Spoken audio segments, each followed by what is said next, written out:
Hello, everybody,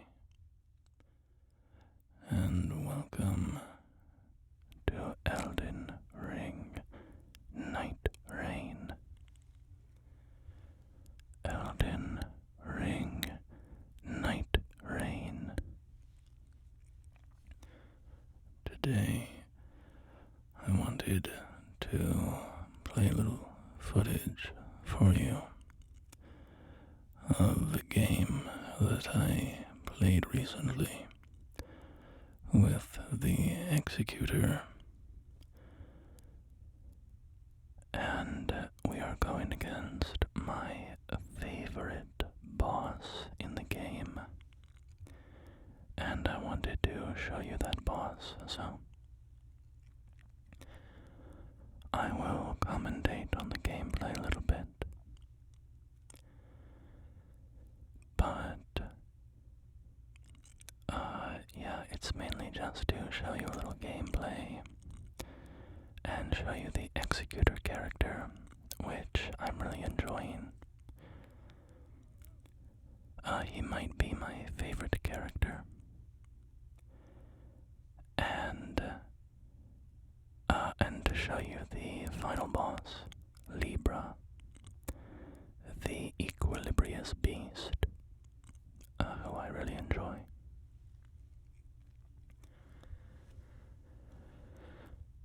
So, I'm playing the Executor, as I said, or Executor if you prefer.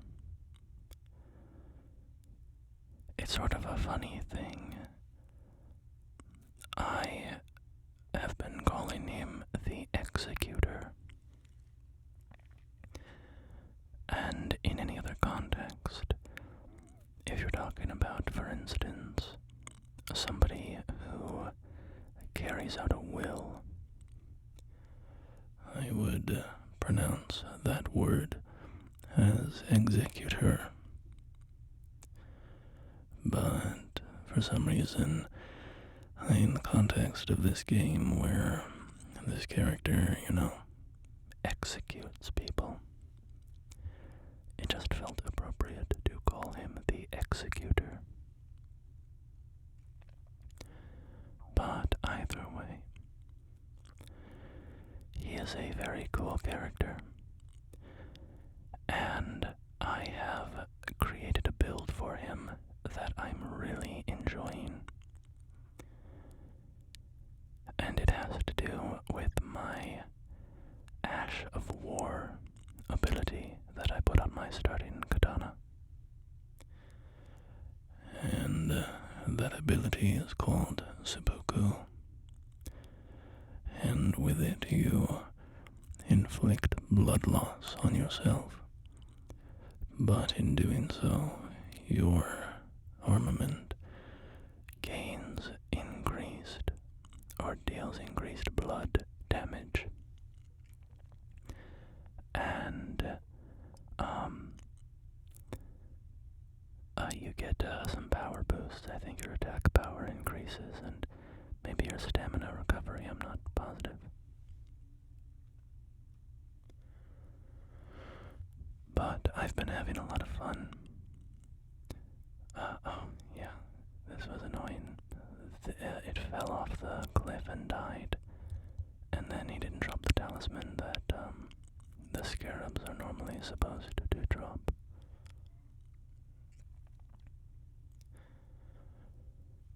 So, also, if you have played the game, you'll see that I am using a non-standard skin. This is not the Executor's default skin.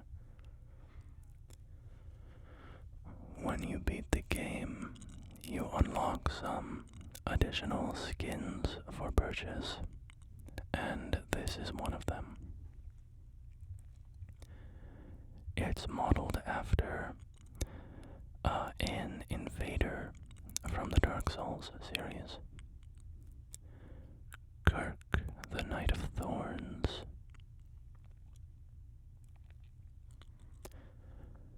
And I think it looks pretty good.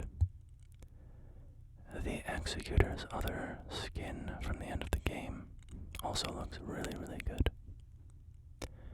And I've been using that one when I have been playing recently.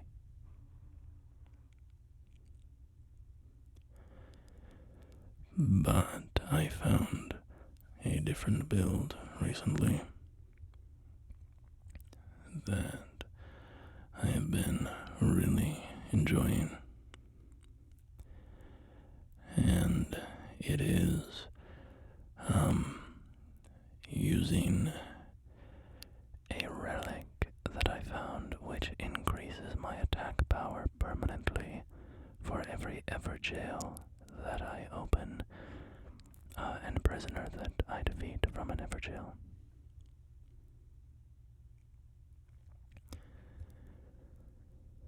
And combine that with the fact that I have a relic on that gives me one Everjail key to start the match with. It creates a great combo as I hunt down Everjail keys and try to complete as many Everjails as possible in a run of the game.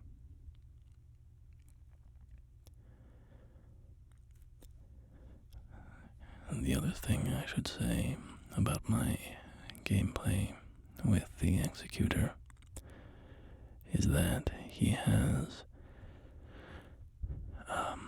a cursed sword. It is his LT ability, his character skill, and it's a very powerful ability, allowing you to deflect enemy attacks and charge up the cursed sword to make it even stronger. However, let's put it this way, there are Sekiro players and there are non-Sekiro players, and I am not a Sekiro player. I am not great at the parries and the deflections in these games, and so you will see that I never use this character's character skill. And even with that being the case, I think that he's a very effective character. So, even if you are like me and aren't very good at deflecting attacks, you might find that you are able to. Okay, that was funny. I forgot about that. We walked into that basement, or into that sewer chamber, saw that it was the bell-bearing hunter, and then we just turned our asses around, because that is a very difficult boss. So we were just like, we're not going to deal with that today.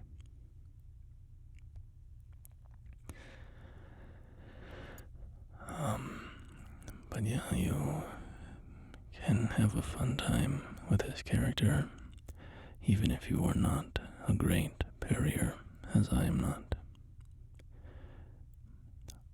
This castle is insane when the trolls are here. You are constantly being bombarded with fire bots, magic fire bots. And things can get a little chaotic because of that. But as long as your team moves together, you can usually clear the trolls pretty easily. You just kind of eat the damage from the bots, and it doesn't cause too much trouble.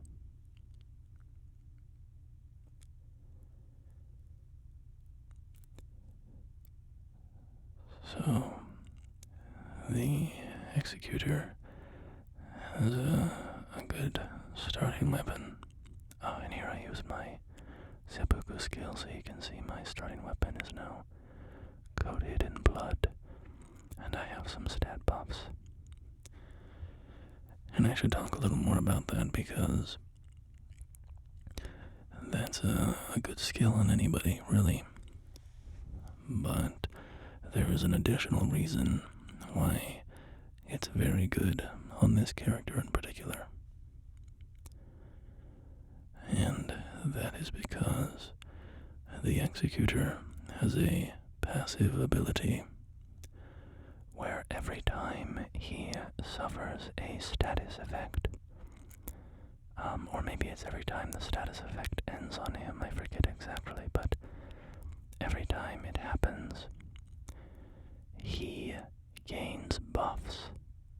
I think it's buffs to his attack power, and his stamina recovery. But with the Seppuku ability, you obviously inflict blood loss on yourself, and so you trigger your own passive ability, and you get the buffs then from Seppuku itself, combined with the buffs from your passive ability. And what that means in the end is that you've gotten quite a few buffs from one little ability, and I find it to be very powerful. Bonus points if you find the Lord of Blood's Exaltation talisman on the map, which increases your attack power when blood loss occurs in your vicinity. And even more bonus points if you find the passive ability reward that does the same. And it makes Seppuku a very, very powerful thing to do.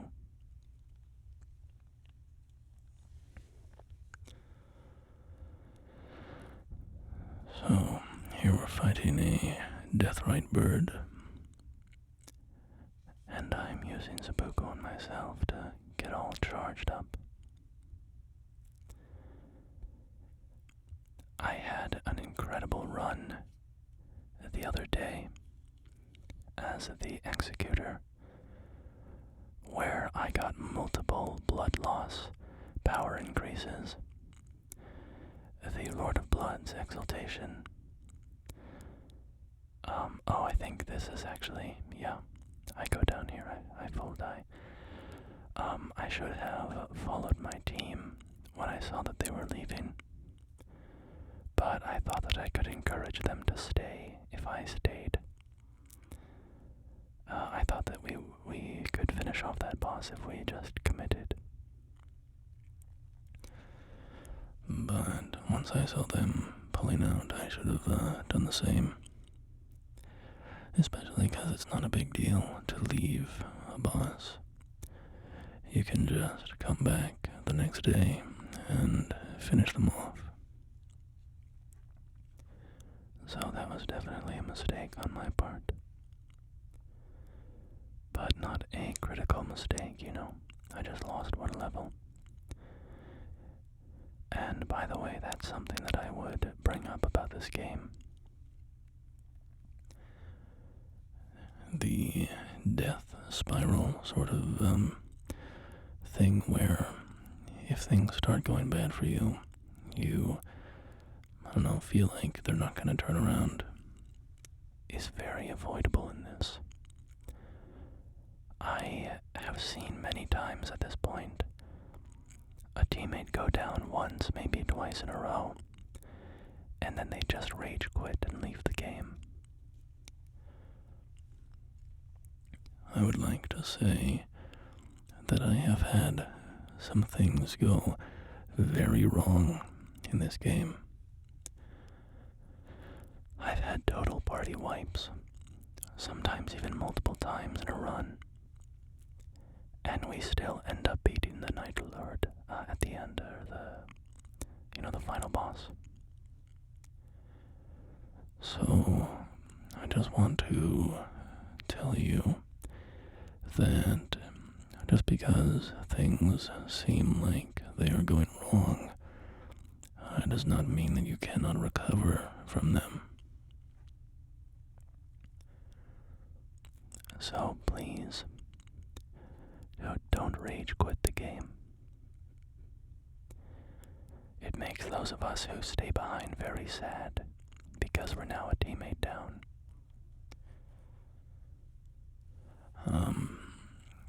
But yeah, I'm having a lot of fun with Nightreign still. I've sunk, I don't know, at this point maybe around 25, 30 hours into it, something like that. I have completed all of the character remembrance quest lines. Every character has a series of objectives that you can complete with them, and you are rewarded with special relics and eventually a skin for each of them. Some of those remembrance skins are pretty cool, and some of them are comically lame, to be honest. There are some remembrance skins that are just like pathetically small differences. For instance, on the Wilder, his remembrance skin is identical to his starting skin, except he has a tiny little button on his front, on his, around his kind of clavicle area, just a little brooch sort of thing. And it's very funny because it's completely unnoticeable.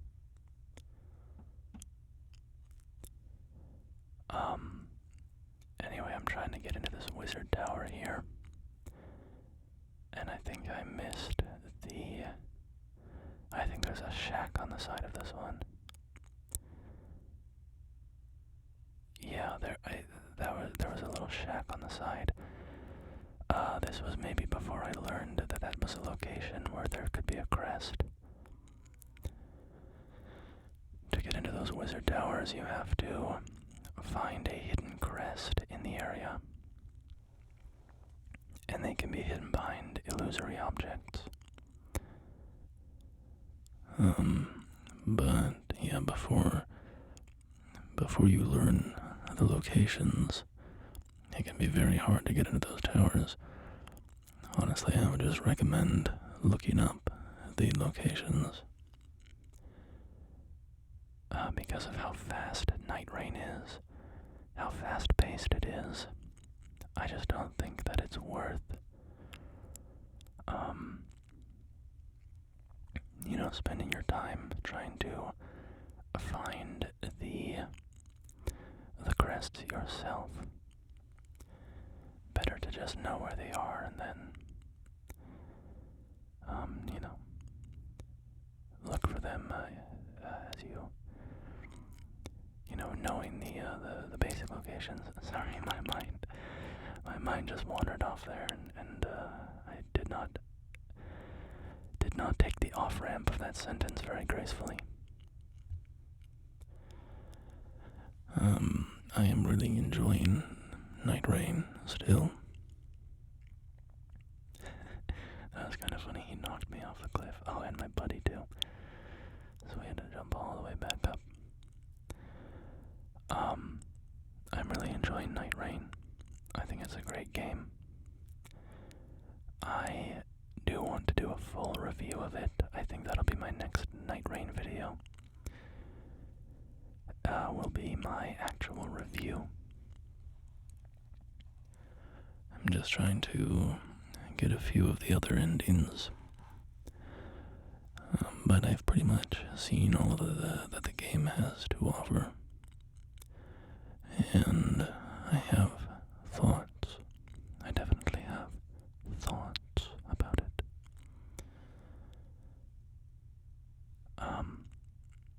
Some positive, some negative. But I will save all that for the review. for now, let's just talk about this game. So, one strategy is if you are bringing your starting weapon to the end of the game, you need to upgrade it. Many characters, many runs and builds, you will just find weapons as loot throughout the map, and you will find great weapons that you want to use to the end of the run. However, some characters, some builds, you will want to take your starting weapon to the end.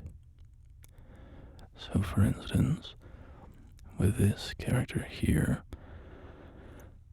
the Executor, I have my seppuku skill on my starting sword.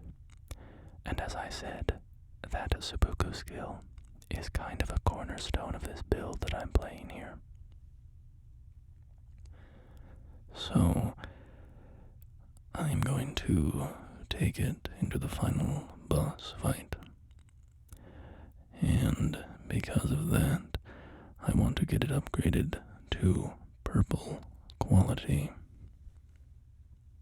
Because it starts as gray.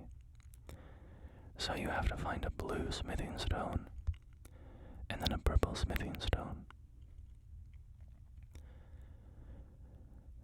And this is a good rule of thumb for all of your weapons, whether it's your starting weapon or a weapon that you find as loot. If you want to bring it into the fight with the Night Lord, then you should really try to get it to purple quality. And remember that in the final boss fight, before you start it, there is a smithing table for you to upgrade your weapon into, blue or purple quality. So even if you don't upgrade the weapon before the day 2 boss, that's okay. As long as you have the stone, you'll be able to do it before you fight the Night Lord. And here we are in a special location called the Scarlet Woods. One of the cool elements of Nightreign is this feature called Shifting Earth. And what Shifting Earth is a changing element of the map. If you, it means that a certain segment of the map will be replaced with a different area. You can have one Shifting Earth event at a time. It can be a snowy mountain, for instance, or volcano. And in this case, it is this scarlet woodland. A forest infected with scarlet rot and overrun by the verminous creatures that thrive near the rot.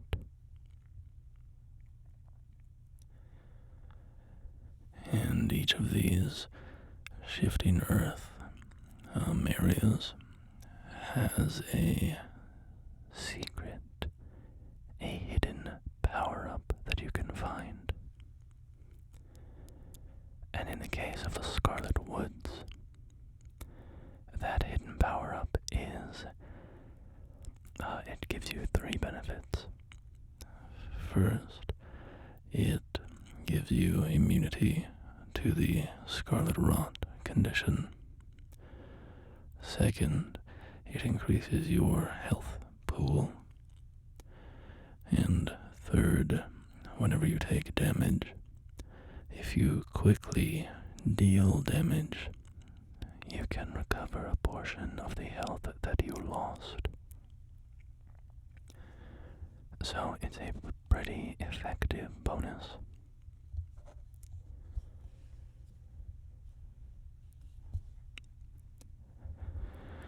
I'm going to drop this legendary armament for my friend here.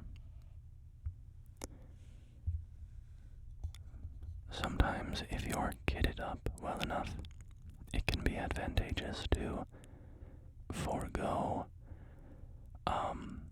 taking a reward yourself if it's relatively minor. If one of your teammates would benefit very highly from one of your other options.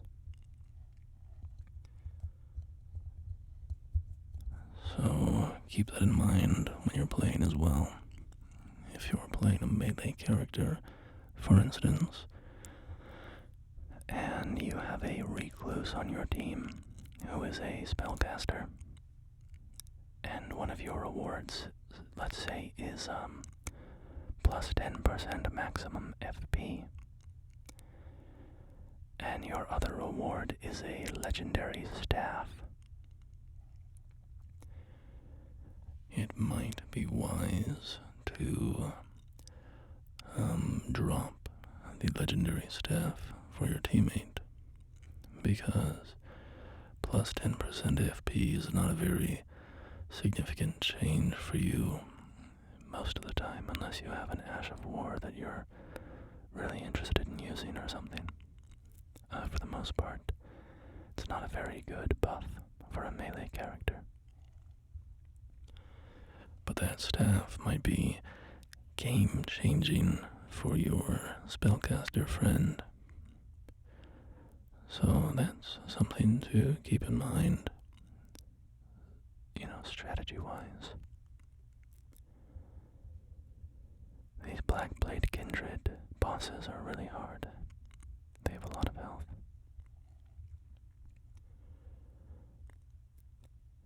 Something kind of interesting about Nightreign is how different it is from an ordinary Souls game for me. Certainly it, it plays, in a sense, very similarly to other FromSoft games. But what I find is that I play much more aggressively and, in a sense, foolishly, I guess. Recklessly, let's say. I play much more recklessly. I'm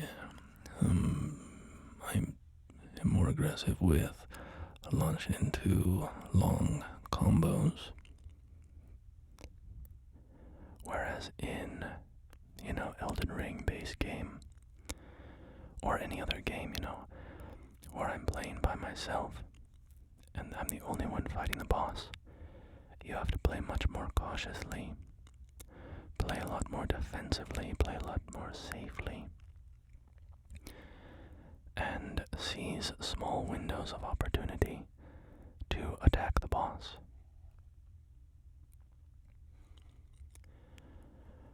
In Nightreign, however, I think because of the multiplayer dynamic and the splitting of the boss's aggression,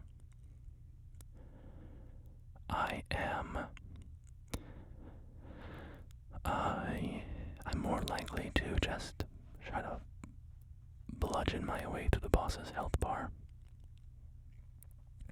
concerned much less for my own safety, and sort of relying on the fact that if we are all just max DPSing, we can get through the boss, and then, go heal up. And this is, in many ways, kind of foolish, the bad idea. But it's also a little, I don't know, I think it's a little inevitable in a sense, because speed is so encouraged in Nightreign. Oh, this was funny and annoying. My reward got stuck in the Raiders totem stella thing. And so I was just trying to figure out how to grab the reward. But anyway, now I'm going into the final boss with 0 flasks. And right there, I was running around that zone looking for the Site of Grace from beating the boss, from beating the magma worm. But I couldn't find it, and so I couldn't refill. And about that time, I'm starting to get kind of nervous because we're going into this pretty tough boss fight here. The Godskin duo. And I have no flasks to start out with. So, it's kind of a dangerous situation to not have any flasks. And you can see there, I was checking my map. I was like, I don't know, should I go in and try to find the Site of Grace again? I decided not to because I didn't have the health necessary, and I would have died in there if the Site of Grace didn't spawn in. But this fight ended up going pretty well. We made it through. I don't remember if I die or not. I probably do. Oh yeah, there we go. It's definitely a sort of a frightening place to be in, fighting these guys without much health and no flasks. Oh, also, another comment I should make is you'll see that my flasks are restoring damage over time, rather than being an instant recovery of health.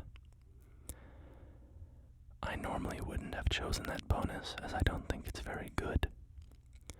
But I was curious to try it out this time, because of my seppuku ability. I thought there could be something interesting about, for instance, popping a flask and then seppukuing, and then running right into combat with the seppuku damage being healed up over time, because the flask is recovering over time. So, yeah, it was just something I tried. I wouldn't recommend it as a matter of course, as an ordinary pick. I think most of the time when you're drinking a flask, you're gonna want an immediate surge of health. And in fact, it could even get you killed sometimes if you're expecting that burst of health, and instead it only barely starts to tick up your health over time. So be careful picking that one. Oh yeah, the other tricky thing was... Oh, yeah, I remember this. You can see me flicking my selection around there because I accidentally upgraded the wrong weapon with my purple smithing stone. I meant to upgrade my poison katana, and I just ended up upgrading my Nakakiba. But it was, it's not the end of the world. A blue weapon is still okay. It's just, obviously you want to have the strongest kit you can, so I think what I told myself here was I would use the poison katana until I inflicted poison on the boss. And then I would swap to my purple while the poison was going. I don't think that really ended up happening. But I don't remember. Let's see. We'll find out. So anyway, here we are, fighting Libra, creature of night. And as I said, this is my favorite boss in Elden Ring Nightreign. I think he's a phenomenal fight. Very fun. Oh, I did switch weapons. I got poison on him and I switched. So, there you go.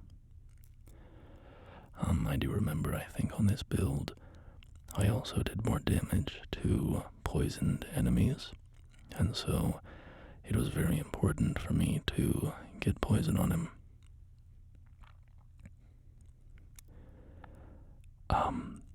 So one of the very cool dynamics about this fight is that every once in a while, he will enter a little bubble shield, and he will start to meditate.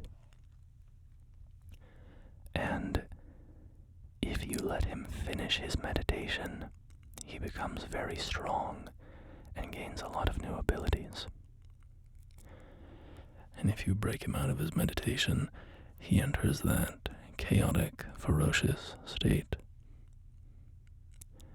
And he gets kind of strong there as well, but it's much less dangerous than than the state when he successfully completes his meditation. And to break him out of his meditation, you can either attack the sigils, the glowing sigils around him, or you can use an ultimate ability.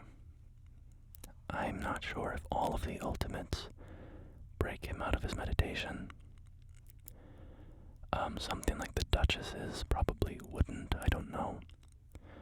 But I think most of the damaging ultimates do break him out of his meditation. And if you don't ult, you can instead smash all of the sigils, the little golden sigils that appear around him. Also, my dodging right there was totally off. I was getting whammied by most of what he was doing.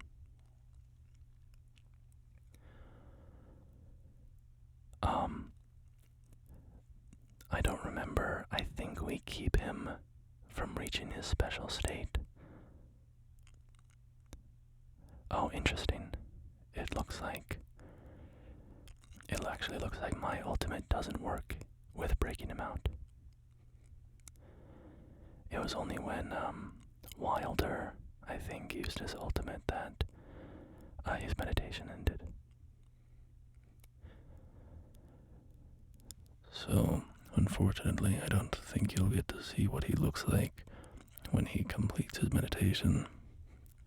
But it gets really crazy. He gets a lot of his sort of more magical type abilities.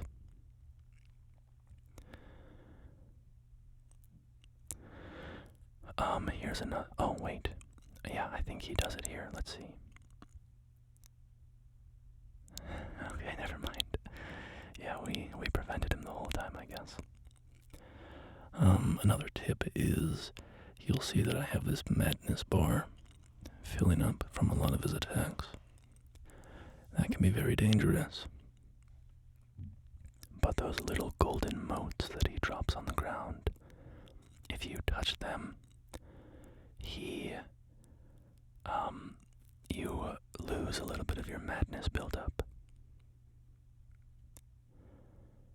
So, that's something to keep in mind if you are struggling with the madness condition in this fight. You can try to run around and collect those little fragments of light on the ground. But there we go. That is Libra, creature of night. And if you're struggling with him, it might be because you're not breaking his meditation enough. If you break his meditation consistently, you minimize his threat quite a lot. so why is that my favorite boss? Well, first of all, I adore his design. I love his model design. The eyes that are appearing all over him. The eyes that appear between his horns. I love the little flavor text about him that he's a goat pretending to be a man that engaged in forbidden alchemy or something like that. I love his music. The soundtrack for his fight is just phenomenal. Another frenzied flame themed battle that has a phenomenal soundtrack. Along with Mitra, Lord of Frenzied Flame, of course, who has one of the best OSTs in all of Elden Ring, in my opinion. But then, in terms of mechanics, I think Libra is a great fight as well. I think his moveset is compelling and interesting. I like the fact that you have to manage your madness bar. And so you can bring lots of boluses or whatever it might be to manage the bar on your own. But the fight also gives you the tools on the battlefield to do it by dropping those little motes of gold. I love the different ability sets he has. He has his basic mode, and then he has his meditated mode where he completes his meditation successfully. And he has his feral mode where he's broken out of his meditation. And so the fight can progress very differently depending on how effective you are at breaking his meditation. If anything, I would say it's maybe a little too easy to break. So if you have an effective team, there's really no reason that he should ever be allowed to complete his meditation if you are cycling your ults properly. But design-wise, I love it. I also love how it mechanically reflects the lore. I love when mechanics and lore synergize, right? They reflect each other very well. And so the Equilibrious Beast is using the Frenzied Flame, kind of finding the balance between peace and madness, finding the equilibrium between the two. And so, if his meditation is the way to do that, then if you break him out of his meditation, he's going to be consumed by madness for a time, which is reflected in him becoming feral and attacking ruthlessly.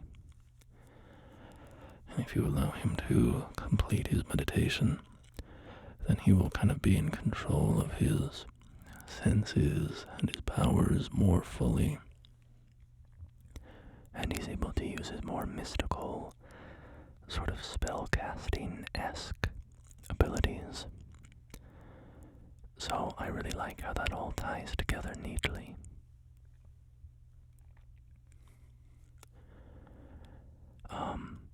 Yeah, I think that's all there is to say. Obviously, just mechanically, I really enjoy fighting him. The feel of the fight, I enjoy his attack combos and his abilities, and how he can set up multiple area of effect abilities going at once. It doesn't get too complicated, but you have to watch for those ring-shaped bursts of frenzy that appear on the ground, and you have to watch for those little floating bursts that he creates above him that slowly expand outward. And you have to watch for those floating like turrets that he creates that spin around. And it never feels unfair to me, but it can get very chaotic. In a very fun way. Especially when you let him complete his meditation, the battlefield can get wild.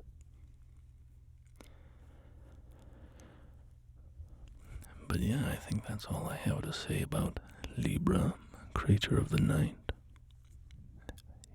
The relic that you get from beating him is very funny.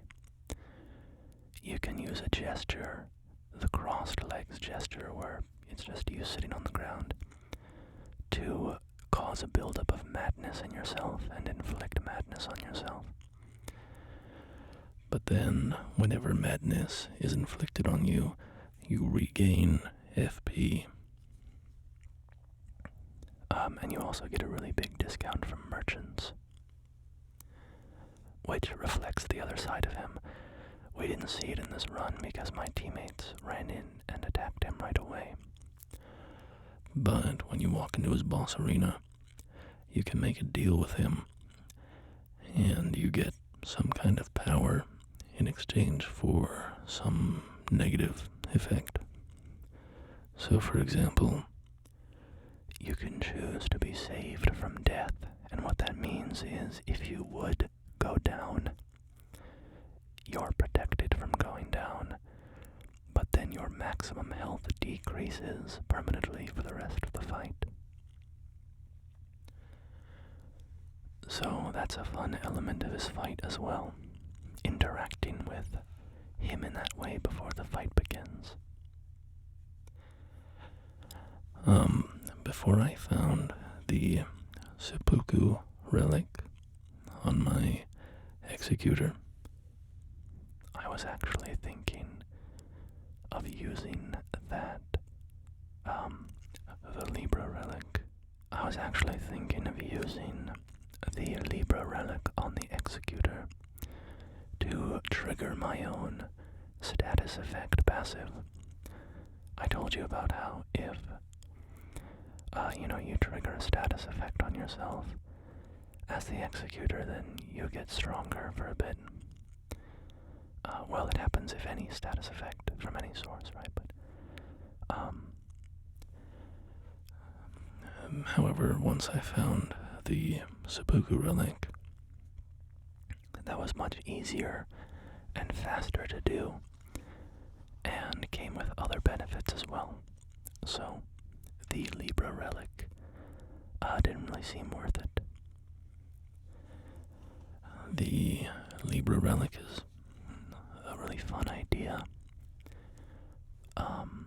And I would be curious to see a build that utilizes it. The only thing for me about it is that it takes a long time in the scheme of an Elden Ring fight to sit down into the crossed legs gesture and wait for the madness to build up, and then it drops your FP and starts to regain it, and so in the end you do end up with more FP than you started with, but it takes even longer, so. I would have liked to see a little bit more of an efficient way of triggering that, but it's okay. I love it conceptually. I think it's a fun relic and a fun idea. But I think realistically it's not something that I would ever end up actually using on a character. I guess one use case for it would be if you're playing as the Recluse and you accidentally run out of mana. There can be a silly thing that happens as the Recluse where if you run out of FP, you're not able to cast any spells. But the way that you regain FP is by using your character skill to pull affinities from enemies that have been hit with certain kinds of damage. And so, if you don't have the ability to cast a spell because you're all out of FP, then you can't damage an enemy, to then pull that affinity back and regain your FP to cast more spells. You shouldn't really be falling into that trap as an experienced player, but the first couple times I played the Recluse, I did that to myself. You kind of end up, you're stuck. You don't have any ability to get your FP back. Now, if you're lucky, your teammates will have elemental damage, and you can pull from them and get your FP back. But it's not a guarantee, I guess. It's really not a super dangerous situation, because once you're aware of it possibly happening, you can take steps to avoid it. But if you did end up in that situation, you could use the Libra relic to inflict madness on yourself, and then immediately begin regaining FP because you already have 0 FP. So it's pure profit right from the jump. And of course, you could do that with any character as well, right? I mean, if you're playing any character that runs completely out of FP, you could use the madness to gain some FP back. So that's honestly kind of an appealing use case. But even then, you're still left with how long it takes to activate. Not to mention the other downside of madness, which is I think that it takes away some of your health as well. So maybe not a top tier strategy, but certainly a funny one and a unique one. And of course, it gives you a massive discount at merchants, so if a merchant has any good items, that's a perk as well.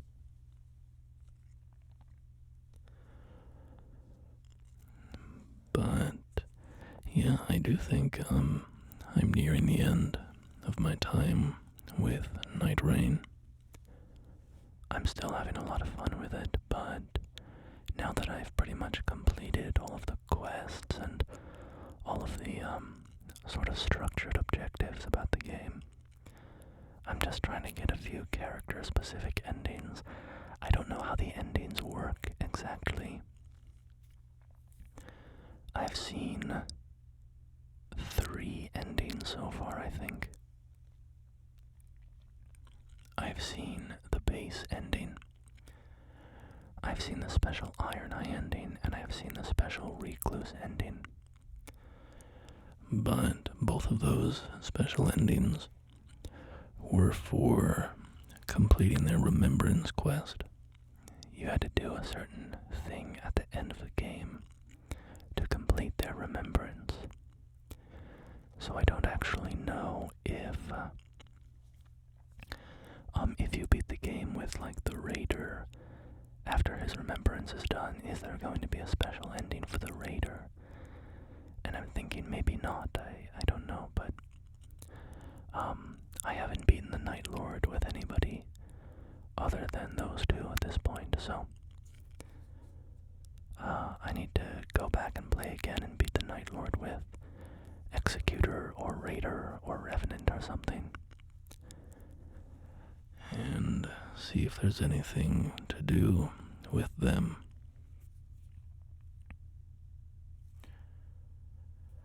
Yeah, I hope that if you were scared of the Executor, like I was, thinking that it was a character meant only for players who,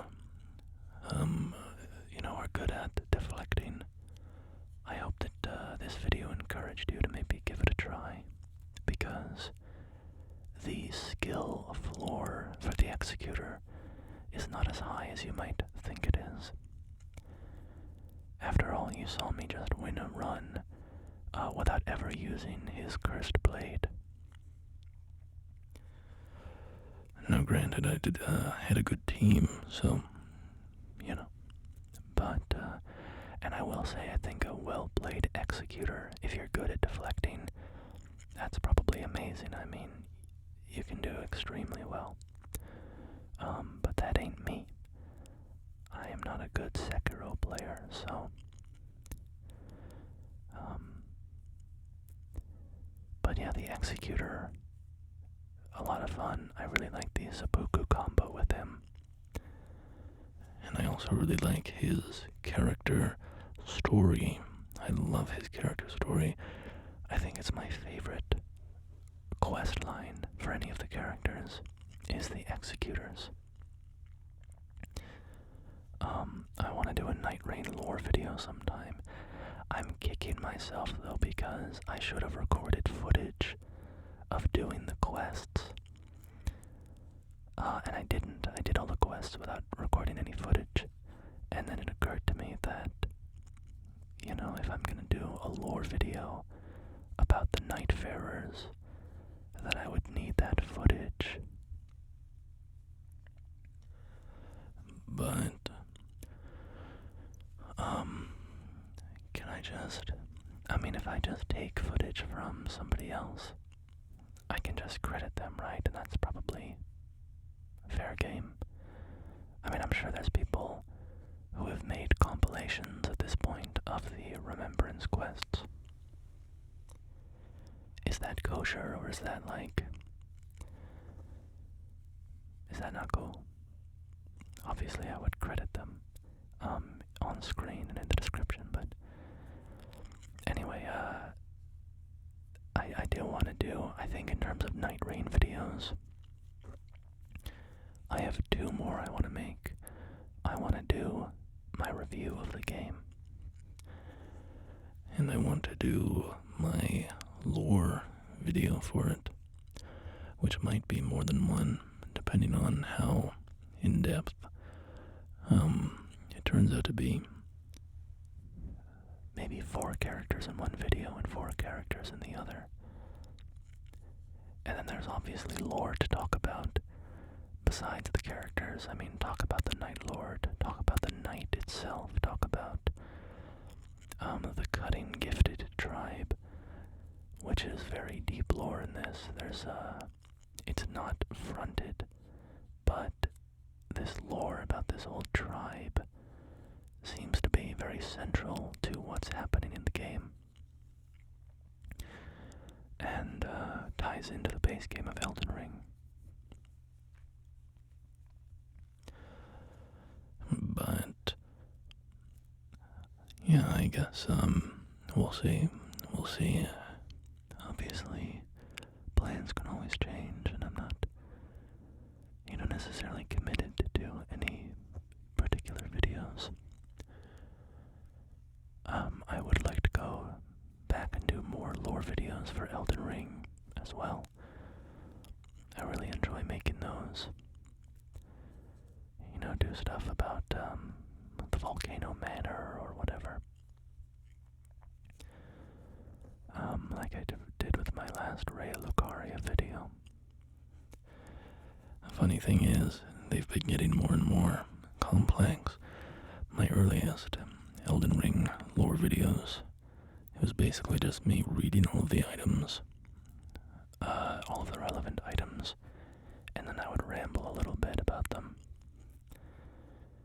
And compared to the Raya Lucaria one, the complexity of the script and it's grown in significance quite a bit. But also it was easier when I was talking about lore from Shadow of the Erdtree. When I did like the Mesmer lore and the St. Trino lore and stuff like that. Because most of the relevant stuff was contained within the DLC.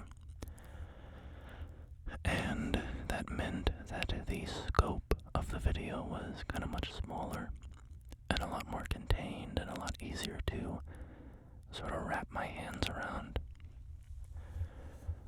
When I did the Raya Lucaria video, by contrast, there were so many items that could potentially be relevant. I mean, it was just like, where begin and where to stop, you know? I mean, I could have done a whole lore section on the Carrion royal family in that one because they're very relevant to the topic, for example, and that would have been a huge chunk of additional stuff. So, anyway, that's just, you know, the stuff that I think about when I'm thinking about making an Elden Ring lore video. They're a lot of work, which is fine. I love doing it, but it just, it takes a while. And I have to kind of balance it out with releasing videos that don't take as long to make, because if I was only releasing Elden Ring lore videos, You know, I'd get one out like every 2 weeks or every month or something like that. But anyway, whenever I start to yap about video, about like what I'm up to, whenever I start to yap about videos I'm thinking of making, or the details of making videos, or blah blah blah, that's a good sign to me that I should probably stop recording, because that's very boring, and it sort of means I think I've run out of things to say. so anyway, I will see you all next time. Goodbye. Goodbye.